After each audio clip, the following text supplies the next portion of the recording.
که میخوان واسه اولین بار ماساژ رو تجربه کنن. بریم چند تا از پرتکرارترین سوالاتتون رو جواب بدیم.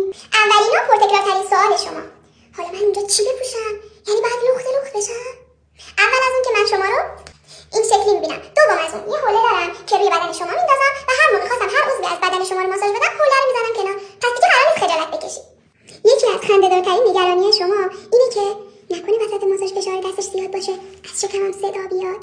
عزیز دل من، اول از اون که این یک اتفاق طبیعیه. دوم از اون اگه فشار دست من زیاد بود تو میتونی انتخاب کنی که فشار دست من چقدر باشه، پس نگران نباش. این سوالم میدونم اکثرا تو ذهنتون هست: وسط ماساژ میتونم صحبت کنم؟ نکنه ماساژم به چقدر بی‌ادب و پرحرفه.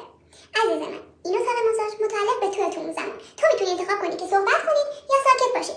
ولی اگه سکوت کنی تو بیشتر میتونی از ماساژت لذت ببری. تویی که تا حالا ماساژ گرفتی ولی تا اینجای ویدیو رو نگاه کردی، اولین باری که رفتی ماساژ بگیری بیشترین نگرانیت برای چی بود؟ تو کامنت ها بهم بگو.